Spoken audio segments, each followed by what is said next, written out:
हम लोग लिस्ट और टपल देख चुके थे। अभी डिक्शनरी ऑपरेटर और भी कई सारी चीज़ों को देखेंगे। तो चलिए सीखते हैं। तो सबसे पहले आपको पता है कि हम लोग जो कोड करते हैं वो गूगल कोलैब में करते हैं। तो गूगल कोलैब को ओपन कर लेना है आपको, ठीक है। और आपका जितना नेट स्पीड होगा उसके अनुसार खुलेगा। तो ये यहाँ पे हम कोड करते हैं। यहाँ पे दो ऑप्शन दिया है, एक कोड और एक टेक्स्ट। अगर आप टेक्स्ट पे क्लिक करते हैं तो कुछ टेक्स्ट लिख सकते हैं। यहाँ पे इस लाइन में कोड नहीं लिख सकते हैं, इस लाइन में सिर्फ टेक्स्ट लिख सकते हैं। जैसे कि अगर हम डिक्शनरी हेडिंग दे देते हैं कि हम डिक्शनरी का प्रोग्राम बना रहे हैं, ठीक है। तो ये हमारा शिफ्ट प्लस एंटर क्लिक करना है, तो ये हेडिंग बन गया कि डिक्शनरी का प्रोग्राम बना रहे हैं। अब देखिए यहाँ पे सेल जो है ना, ये कोड का है, देखिए इस तरह। और टेक्स्ट वाला सेल कुछ इस तरह दिखता है, ठीक है। और आपको कोडिंग करना है तो इस कोड वाले पे क्लिक करेंगे। तो हम डिक्शनरी देखेंगे, डिक्शनरी क्या होता है। तो डिक्शनरी के अंदर आप जानते हैं कि जैसे एप्पल का मतलब क्या होता है, सेब। बॉल मतलब क्या होता है, गेंद। तो यहाँ पे आप देख रहे हैं कि एक की है और उसकी कुछ वैल्यू होती है। जैसे एप्पल एक की है और एप्पल का मतलब क्या होता है, सेब। तो सेब एक वैल्यू है। तो इसी तरह डिक्शनरी होता है। तो प्रोग्रामिंग में भी सेम इसी तरह होता है। तो देखिए यहाँ पे उसी तरह हम बनाएंगे एक डिक्शनरी। देखिए डिक्शनरी एक बना रहे हैं। यहाँ पे डिक्शनरी को बनाने के लिए कर्ली ब्रेसेस का यूज़ किया जाता है प्रोग्रामिंग के अंदर। जैसे कि अभी देखे थे लिस्ट में स्क्वायर ब्रैकेट लिख रहे थे, ठीक है। तो यहाँ डिक्शनरी कैसे बनाएंगे, डिक्शनरी नेम एक डिक्शनरी बना रहे हैं और नेम को देखिए नेम यहाँ पे लिख रहे हैं और नेम को हम डबल कोडेड के अंदर लिख देते हैं क्योंकि ये एक स्ट्रिंग है और स्ट्रिंग को हमेशा डबल कोडेड में लिखते हैं, ठीक है। नेम को एक वैल्यू देते हैं जिसका नाम नेम एक की हो गया, ठीक है। और इसकी वैल्यू अभिषेक हो गया, ठीक है। तो अब कोई और की लेते हैं और वैल्यू कोमा देते हैं। यहाँ पे एक लेते हैं सिटी, ठीक है, सिटी। तो इसकी भी कोई वैल्यू ले लेते हैं, ठीक है। इसकी वैल्यू हम ले लेते हैं सिटी पटना लिख लेते हैं, कुछ भी आप ले सकते हैं। अब देखिए एक और की, एक और हम ले लेते हैं एज, ठीक है, एज। और इसको हम डाल देते हैं 21, ठीक है। ये 21 एक वैल्यू है, इंटीजर वैल्यू है। तो ये तो नंबर है एक, तो यहाँ पे डबल कोडेड नहीं होगा। तो ये हम पूरा एक डिक्शनरी बना लिए। अब देखिए इस डिक्शनरी को प्रिंट करेंगे। तो प्रिंट करने के लिए सिंपल सा आपको पता है, बस प्रिंट लिखना है, प्रिंट। और इसके अंदर पास कर देना है DICT। तो अगर आप अभी रन करते हैं तो ये हमारा आउटपुट आ जाएगा। देखिए देखिए अगर प्रिंट DICT नहीं लिखना है, यहाँ इस डिक्शनरी का नाम लिखना है इन्फो, ठीक है। तो अभी पूरा डिक्शनरी आ जाएगा। देखिए अगर आप टाइप देखना चाहते हैं कि इसका टाइप क्या है, तो आप टाइप देख सकते हैं। ऐसा लिखिए टाइप और ये इन्फो, तो ये बता देगा कि ये जो इन्फो है वो एक डिक्शनरी है। अगर यही यहाँ लिस्ट रहता है तो लिस्ट बताता। तो इसमें और भी चीज़ें कर सकते हैं। देखिए अगर इसमें आप देखना चाहते हैं, मान लीजिए आपको सिर्फ आपको की चाहिए तो या फिर वैल्यू चाहिए, तो उसको कैसे देख सकते हैं। जैसे कि अगर हम प्रिंट लिखें और मान लीजिए आप चाहते हैं कि नेम का ये जो नेम है ना, नेम के अंदर अभिषेक है ना, तो आप ये देखना चाहते हैं, तो इसको कैसे देखेंगे। तो यहाँ पे लिखना है इन्फो और स्क्वायर ब्रैकेट के अंदर यहाँ पे डबल कोडेड के अंदर आप नेम पास कर दीजिए, ठीक है। अब अगर एंटर करते हैं तो नेम के अंदर क्या है, अभिषेक, तो आउटपुट अभिषेक आ जाएगा। अगर यहाँ सिटी लिखा रहता है तो पटना आ जाता, ठीक है। अगर यहाँ पे एज लिखते हैं, मान लीजिए यहाँ पे एज लिखते हैं, ठीक है। तो हमारा एज कितना है 21, तो आउटपुट 21 आ गया, ठीक है। तो ये डिक्शनरी था, समझे, यही डिक्शनरी है। और इस डिक्शनरी का लेंथ चेक करना है कि इस डिक्शनरी का लेंथ कितना है। तो डिक्शनरी में कई सारे ऑपरेशन है जो कि हम डिक्शनरी के एक सेपरेट वीडियो के अंदर हम देखेंगे। वैसे हम आपको बता दे रहे हैं, इसका लेंथ चेक करना है तो इस तरह, तो ये इसका लेंथ बता देगा, लेंथ कितना है, ठीक है। लेंथ इसका 3 लेंथ है, इसीलिए 3 आया। तो ये डिक्शनरी था जो कि आप समझ, वैसे डिक्शनरी इसी तरह का होता है, ठीक है। तो अब हम क्या देखेंगे, अब हम नई चीज़ें देखेंगे। नई चीज़ें क्या होगा, हम नई चीज़ें देखेंगे ऑपरेटर्स, ठीक है। यहाँ पे एक, ठीक है, यहाँ पे एक नीचे टेक्स्ट ले लेते हैं और यहाँ पे ऑपरेटर ले लेते हैं, ठीक है। OPERATORS,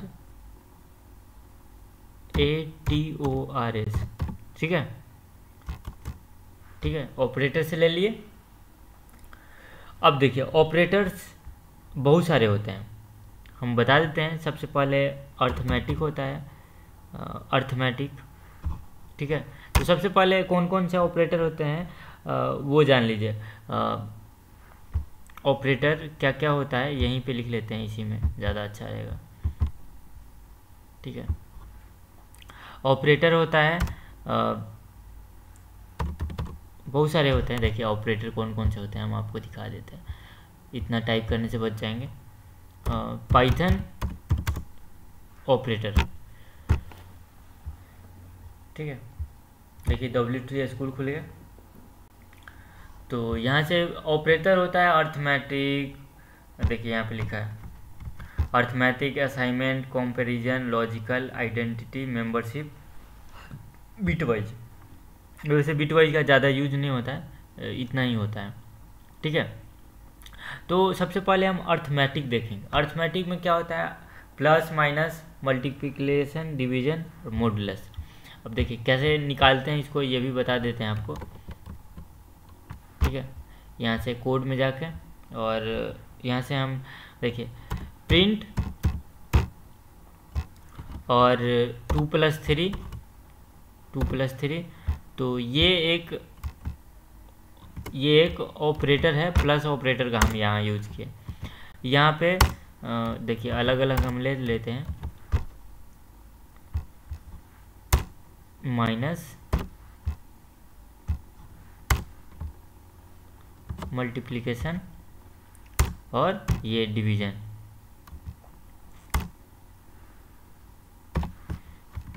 ठीक है। और एक और होता है, अभी 2 चीज़ें और देखिए, यहाँ पे प्रिंट, ठीक है,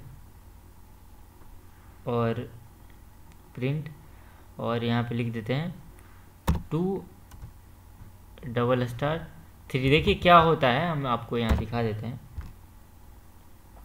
ठीक है। और एक और होता है,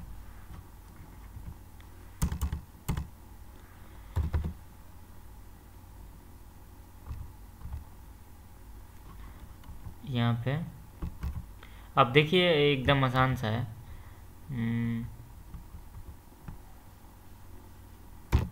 ठीक है। अब देखिए इतना एक और होता है, मॉडुलस होता है। देखिए एकदम आसान है, आपको समझ आएगा, कुछ भी हार्ड नहीं है, ठीक है। और यहाँ पे एक मॉडुलस होता है, हम सबका आपको आउटपुट दिखा देते हैं। देखिए इसको रन करते हैं और सबको आउटपुट दिखाते हैं। तो देखिए आप जाने 2 और 3 को ऐड करेंगे 5 आएगा, 2 - 3 तो -1, 2 3 जा 6, और यहाँ डिवाइड किए तो 2 डिवाइड के 12 तो 6 आया। और यहाँ पे देखिए सबसे नीचे ये देखिए 2 × 3 है, कितना नंबर लाइन है, 1 2 3 4 5 नंबर लाइन में जाइए, 1 2 3 4 5। तो देखिए 2 को 3 टाइम मल्टीप्लाई करेंगे, ठीक है, ये 3 है ना, तो 2 को 3 बार मल्टीप्लाई करेंगे तो 8 आएगा। और यहाँ मान लीजिए 4 बार मल्टीप्लाई करते हैं तो 2 दूनी 4, दूनी 8, दूनी 16, दूनी 32, तो इस तरह 32 आना चाहिए। 32 नहीं, मतलब 5 बार मल्टीप्लाई करेंगे तब 32 आएगा, ठीक है। तो यहाँ पे 5 करेंगे तो उसी के अनुसार आउटपुट आएगा 32। देखिए 32 आया। तो इसका मतलब समझे, और ये देखिए इसका मतलब ये जो है ना, ये इंटीजर वैल्यू, इसका मतलब भी डिवीजन है, डबल फॉरवर्ड स्लैश भी लिखते हैं ना, तो इसका मतलब ये डिवीजन होता है, लेकिन ये रिमाइंडर नहीं देता है। ठीक है, पॉइंट वाली जो वैल्यू होती है ना वो नहीं देता है, और ये मॉडुलस ये रिमाइंडर देता है। देखिए ये वाला जो है ये रिमाइंडर देता है, ये याद रखना है। और इसको जो है ना एक्सपोनेंशन कहते हैं। ठीक है, ठीक है, इस डबल वाले को, तो ये याद रखिएगा। तो ये हम अर्थमेटिक देखें। अभी देखिए, अभी असाइनमेंट ऑपरेटर देखते हैं, असाइनमेंट ऑपरेटर कैसा होता है। तो असाइनमेंट ऑपरेटर कुछ इस तरह का होता है, हम दिखा देते हैं आपको कुछ अलग सा। असाइनमेंट ऑपरेटर का मतलब होता है, देखिए यहाँ पे आप a=6 लिखते हैं, तो ये जो कहते हैं ना, ये इक्वल टू नहीं है, ये इसको सिर्फ हम कहते हैं असाइनमेंट। ए असाइन 6 इसको बोलेंगे। जहाँ अगर इक्वल टू आपको लिखना है ना, तो इक्वल टू आप ऐसे लिखेंगे, ए डबल, देखिए ऐसे, इसको इक्वल टू बोलेंगे, a=6 अगर प्रोग्रामिंग में लिखते हैं तो। जैसे कि a=6 है और b=6 है, तो आप यहाँ पे अगर दर्शाना हो ना कि दोनों बराबर है, तो आप a=b नहीं लिख सकते, ये गलत है। आपको ऐसे लिखना है, a=b, ये सही हुआ। ठीक है, तो ये इसका मतलब असाइन करना होता है। ये जो लाइन दिख रहे हैं, ये इसका मतलब असाइन करना होता है। हम थोड़ा जूम कर लेते हैं ताकि और अच्छा दिखे। ठीक है, तो ये ध्यान रखिएगा। ठीक है, ये तो अब देखिए असाइनमेंट ऑपरेटर क्या होता है। अब देखिए हम एक एग्जांपल की मदद से आपको बताते हैं। अब देखिए मान लीजिए x का वैल्यू 5 है। ठीक है, x का वैल्यू 5 है। अगर आप यहाँ पे ऐसे लिखना चाहें x=x+3, तो आपको पता है इसका आउटपुट अगर प्रिंट करते हैं तो 8 आएगा। इसको अगर प्रिंट करते हैं x को, तो आपको भी पता है इसका आउटपुट 8 आएगा। ठीक है, लेकिन इस लाइन को हम कुछ इस तरह भी लिख सकते हैं, इस लाइन को 8 को इस तरह भी लिख सकते हैं। देखिए कैसे लिखेंगे, इसको हम कॉपी कर लेते हैं, इसको हम कॉपी कर लेते हैं और यहाँ पेस्ट कर लेते हैं। देखिए इस लाइन को हम ऐसे भी लिख सकते हैं।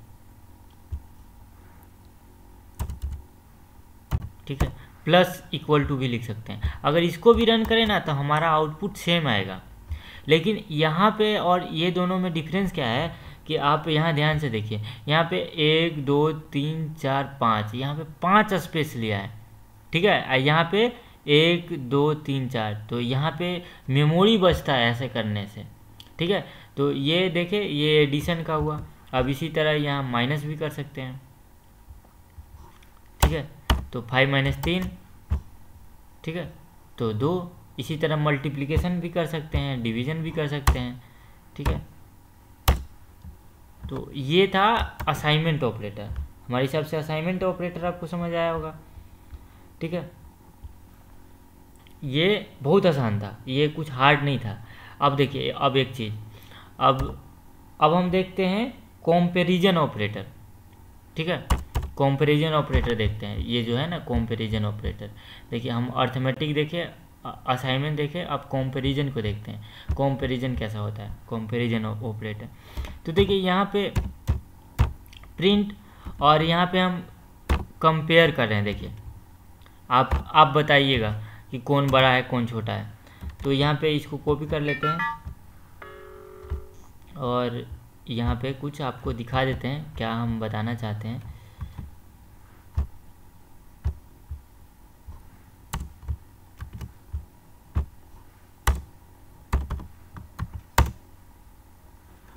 ठीक है, और हम इसको नीचे ले लेते हैं यहाँ से।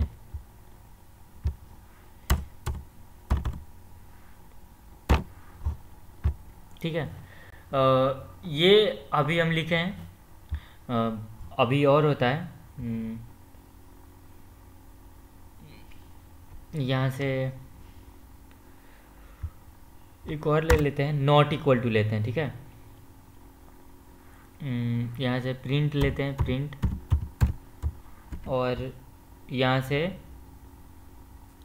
देखिए पहले इतना रन करके दिखाते हैं आपको, ठीक है, तो तभी आपको समझ में आएगा हम क्या बताना चाहते हैं। देखिए आप इस लाइन को देखिए कि ये बोल रहा है कि 3 से बड़ा 2 है, तो ये फॉल्स है, ये गलत है। तो इसी तरह कंपैरिजन है, जैसे ये कह रहे हैं 3 = 3 है, तो ये ट्रू आ गया, लेकिन यही कह दिए कि ये इक्वल टू नहीं है, अब फिर भी हम यहाँ कह दिए थे कि ये इक्वल है, तो यहाँ फॉल्स आ गया। तो इस तरह इसको कंपैरिजन ऑपरेटर बोलते हैं, ठीक है। और एक और होता है नॉट इक्वल टू, आप ऐसे भी लिख सकते हैं, जैसे a = 5 है और b = 6 है, ठीक है। अब हमको दर्शाना है कि a और b दोनों एक दूसरे के इक्वल नहीं है, तो आपको क्या करना है कि यहाँ पे प्रिंट लिखना है, और और यहाँ पे आप दर्शा सकते हैं कि x जो है वो y के इक्वल नहीं है, या फिर आपको दर्शाना है कि a जो है b के इक्वल नहीं है, ठीक है। तो यहाँ आप इस तरह कुछ आप लिख सकते हैं, ठीक है। तो इसे अब अगर ऐसा सही होगा, अभी देखिए a और b का जो वैल्यू है वो दोनों इक्वल है, अभी हम कह रहे हैं कि इक्वल नहीं है, तो इस केस में आपको वैल्यू क्या आना चाहिए, आपको वैल्यू फॉल्स आना चाहिए, देखिए फॉल्स आना चाहिए। अब यहीं हम इक्वल टू लिख देते, जैसे ये इक्वल टू लिख देते, तो अब जो है आउटपुट हमारा ट्रू आएगा, ठीक है। तो अभी हम क्या क्या देखें, अर्थमेटिक, असाइनमेंट, कंपैरिजन। अब जो है अब हम लॉजिकल देखेंगे, ठीक है। तो लॉजिकल देखेंगे, तो लॉजिकल के अंदर 3 चीज़ें होती हैं। देखिए हम यहाँ से एक टेक्स्ट ले लेते हैं और लॉजिकल देखेंगे, तो लॉजिकल के अंदर 3 चीज़ें होती है, एंड होता है और होता है एक, और एक नॉट होता है। देखिए याद रखना है कि एंड में अगर, देखिए हम इसको एग्जाम्पल के जरिए बताते हैं तभी समझ आएगा। एंड और नॉट 3 होता है लॉजिकल में, ठीक है। तो देखिए इसको हम कोड करते हैं। सबसे पहले एक हम लेते हैं x = 5, ठीक है, और हम इसको प्रिंट कर रहे हैं, और हम बोल रहे हैं यहाँ पे कि जो x है वो x जो है ये बड़ा है 3 से, ठीक है, और यहाँ पे n लिख ले रहे हैं, और एक दूसरा लिख रहे हैं कि x छोटा है 10 से, ठीक है। या फिर आप यहाँ इस तरह लिख सकते हैं कि x बड़ा है 3 से और x 10 से बड़ा है। तो एंड में ये चीज़ें हैं कि अगर दोनों ट्रू है, दोनों केस ट्रू है, ये भी ट्रू है, ये भी ट्रू है, और ये भी ट्रू है, तो रिजल्ट जो है ट्रू आएगा, ठीक है, एंड में। लेकिन आप यहाँ देखिए कि x का वैल्यू 5 है, तो ये कंडीशन तो सही है, और यहाँ x की वैल्यू यहाँ ज़्यादा है, ठीक है, तो ये भी ट्रू है, ये दोनों ट्रू है अगर मिलाएं तो इस केस में हमारा आउटपुट ट्रू आएगा, ठीक है। देखिए ट्रू आएगा। अगर यहाँ पे हम गलत कर देते हैं, जैसे कि अगर यहाँ पे हम 13 कर देते हैं, तो इस केस में हमारा आउटपुट क्या आएगा, फॉल्स आएगा, ठीक है, आउटपुट फॉल्स आया। अब देखिए यहीं पे और गेट रहता है, तो और गेट का अपना कंडीशन है, देखिए यहाँ पे और लेते हैं, ठीक है। वैसे इसका कोई काम है नहीं, लेकिन आपको जानना चाहिए। अब देखिए और में क्या होता है कि एक भी ट्रू है, जैसे कि एक भी ट्रू है, जैसे कि ये देखिए ये लाइन ये इतना ट्रू है और इस तरफ फॉल्स है, ये फॉल्स है, ये ट्रू है, तब भी हमारा आउटपुट ट्रू आएगा। ये ऐसा और गेट में होता है, ये याद रखना है। देखिए और ट्रू है। अब एक आता है नॉट गेट। नॉट गेट में होता है क्या, सो देखिए नॉट गेट में भी उसी तरह है, बस यहाँ पे आपको नॉट लगाना है। देखिए हम आपको इसको दिखा देते हैं, वैसे इसका कोई ज़्यादा यूज होता नहीं है, तो यहाँ पे नॉट लगाते हैं, और यहाँ पे हम एक वैल्यू लेते हैं, आपको दिखा रहे हैं क्या करना चाहते हैं। देखिए अभी कह रहे हैं ना कि x जो है ये लाइन को अगर देखते हैं तो ये क्या है, ये सही है, और अगर इसको देखें तो ये भी सही है, ये भी सही है। तो देखिए यहाँ पे एंड लिख देते हैं, एंड गेट का यूज कर लेते हैं। अब देखिए अब हम बोल रहे हैं कि एंड गेट में आप जानते हैं कि दोनों ट्रू होता है तो ट्रू होता है, ये पता है एंड गेट में। लेकिन नॉट में क्या होता है कि उसका ऑपोजिट होता है। अगर यहाँ पे एंड लिए हैं और उसका नॉट कर रहे हैं तो जो रिजल्ट आएगा ना उसका सीधे उल्टा आ जाएगा। तो अभी देखिए ये दोनों कंडीशन ट्रू है एंड गेट के अनुसार, ठीक है, लेकिन उसी के पहले अगर नॉट लगा देते हैं तो वैल्यू फॉल्स हो जाएगी। अभी आउटपुट आपको फॉल्स नज़र आएगी।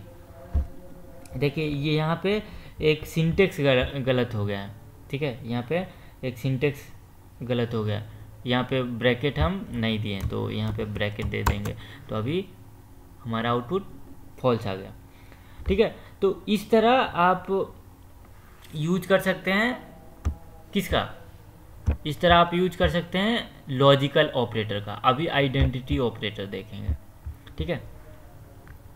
आइडेंटिटी ऑपरेटर में दो चीज़ें होती हैं, कौन कौन सी चीज़ें होती है वो हम आपको दिखा देते हैं। आइडेंटिटी ऑपरेटर में इन होता है और एक नॉट इन होता है, ठीक है, एक इन होता है एक नॉट इन होता है।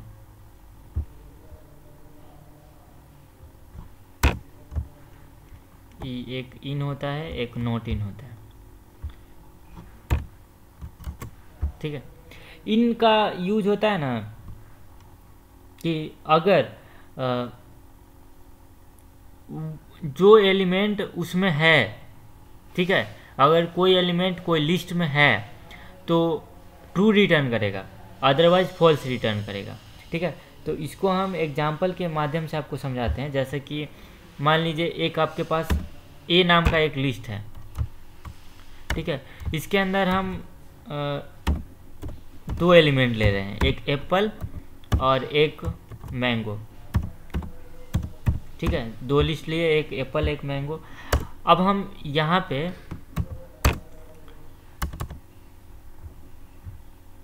ठीक है, यहाँ पे डबल कोडेड होगा। देखिए इसको समझने की कोशिश कीजिए। जैसे कि यहाँ पे हम प्रिंट करते हैं और कहते हैं कि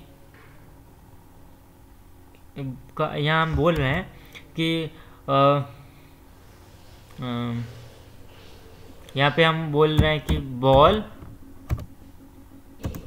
इन एक्स, ठीक है। अब आप ही बताइए कि बॉल इन एक्स नहीं, बॉल इन ए, क्या ए लिस्ट के अंदर बॉल है कहीं? तो आपको पता है नहीं है। तो यहाँ पे आपको क्या आउटपुट आनी चाहिए? देखिए यहाँ पे हम कुछ गलत किए हैं, यहाँ पे प्रिंट का सही नहीं लिखे थे, तो आप ही बताइए यहाँ नहीं है। वही इनकेस यहाँ पे एप्पल लिखते तो हमारा आउटपुट जो है ट्रू आता, ठीक है, ठीक है, आउटपुट ट्रू आता। तो यही था हमारा इन ऑपरेटर। अब देखिए नॉट इन है। नॉट इन का मतलब क्या होता है? नॉट इन में मतलब देखिए जैसे अभी बॉल लिखे थे ना, यहाँ बॉल लिखे थे तो हमारा आउटपुट उस केस में यहाँ फॉल्स आया था। लेकिन अगर यहाँ पे नॉट इन लिख दे तो अभी ट्रू आएगा, ठीक है, बस इतना सा डिफरेंस है, ठीक। तो यही था। अभी हम लोग देख चुके, क्या क्या देख चुके, आइडेंटिटी ऑपरेटर देख चुके, ठीक है। और अब एक बचा है मेंबरशिप ऑपरेटर। तो देखते हैं मेंबरशिप ऑपरेटर इसी के अंदर नीचे लास्ट में होगा। देखिए मेंबरशिप ऑपरेटर ही देख रहे थे, ये शायद दोनों मिक्स कर दिए हैं, कोई बात नहीं, लेकिन दोनों एक ही तरह के काम करता है। जैसे अभी आप इज और नॉट, देखिए यहाँ पे हम नॉट इन का एग्जांपल लिए थे, वैसे ही आप इज का भी एग्जांपल ले सकते हैं। देखिए ठीक है, यहाँ पे अगर इज लिखें तो बॉल है बॉल है नहीं ना है, तो इसीलिए आउटपुट फॉल्स आया। अगर यही नॉट इज अगर लिखते हैं नॉट इज, तो हमारा आउटपुट क्या आता, ट्रू आता। देखिएगा यहाँ आउटपुट ट्रू आएगा। देखिए यहाँ पे नॉट इज, देखिए यहाँ पे इज नॉट होता है ना, तो इसीलिए यहाँ पे उल्टा हम लिख दिए थे, तो इसीलिए एरर आया, यहाँ इज नॉट होता है। ठीक है, तो अब हमारा आउटपुट सही है। ठीक है, तो यही था हमारा पूरा ऑपरेटर, और बिटवाइज का उतना कोई काम है नहीं, तो इसको हम लोग नहीं पढ़ेंगे। ठीक है, इसका कोई यूज नहीं है। तो ये आप देखें, क्या देखें, ये पूरा आप ऑपरेटर देखें। ठीक है, ये ऑपरेटर क्या होता है, ये चीज़ें हम आपको अभी बता दिए। ठीक है, अब हम कुछ चीज़ें और आगे देखते हैं। अब हम इफ एल्स देखेंगे। ठीक है, इफ एल्स क्या देखेंगे, यहाँ से हम ले लेते हैं इफ एल्स देखेंगे, इफ एंड एल्स। ठीक है, ये कैसे काम होता है इसका, इसको भी हम समझ लेते हैं अभी। देखिए यहाँ भी एकदम सिंपल है, a = 10 लेते हैं और b = 3 लेते हैं। अब देखिए यहाँ पे इफ़ का यूज कैसे होता है। देखिए इफ़ में हम क्या करते हैं, कंपेयर करते हैं। यहाँ पे कंपेयर कर रहे हैं कि a जो है b से बड़ा है, तो ये कंडीशन आप देखिए कि ट्रू है कि नहीं। तो अगर आप प्रिंट करते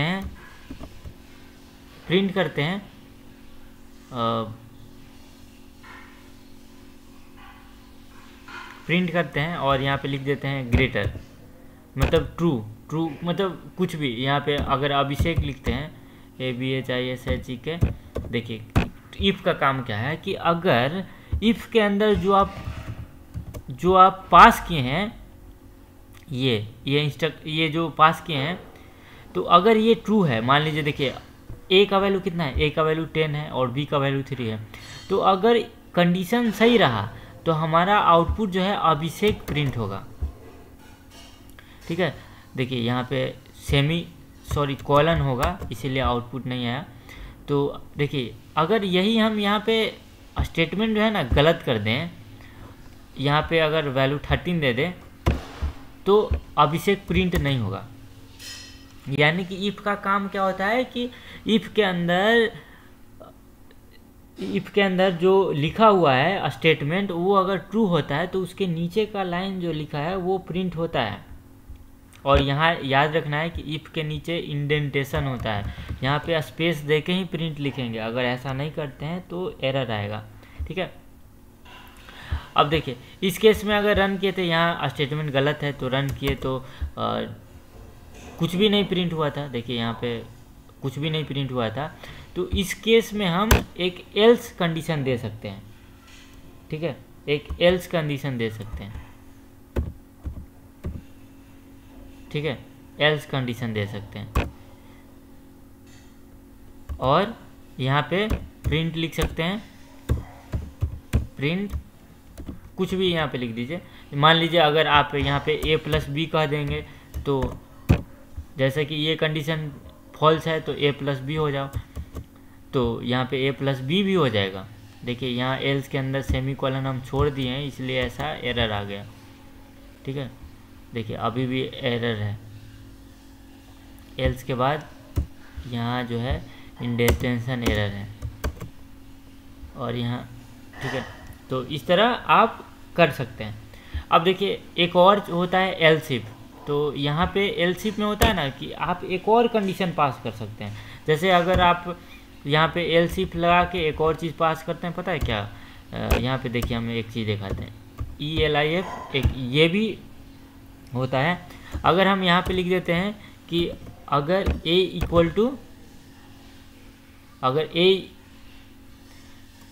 अगर यहाँ पे हम लिख रहे हैं कि a = b हो, तो प्रिंट में 1 -1 हो जाना। ठीक है, 1 - 1 हो जाना। ठीक है, तो आप ये भी कर सकते हैं, मतलब कंडीशन पास कर सकते हैं। जैसे कि अगर हम यहाँ ए की वैल्यू 10 दे दें तो अभी तो आउटपुट क्या आना चाहिए, अभी आउटपुट 0 आना चाहिए, ये स्टेटमेंट पास होगा एलिफ वाला, तो देखिए ये 0 आ गया। तो इस तरह काम करता है इफ़ एल्स, ठीक है। ये इतना आसान था, कुछ भी हार्ड नहीं था, ठीक है। तो अब हम एक और चीज़ देखते हैं, ठीक है। अब एक और चीज़ देखते हैं, अब हम क्या देखेंगे, अब लूप को देखेंगे, लूप को, ठीक है। लूप के अंदर क्या क्या चीज़ें होती हैं, 2 लूप होता है, एक फोर और एक वाइल लूप होता है, 2 लूप होता है, ठीक है। फोर और वाइल लूप होता है। तो हम सबसे पहले फोर को देखते हैं, ठीक है। अब देखिए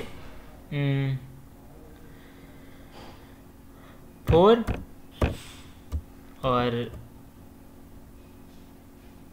आई इन रेंज,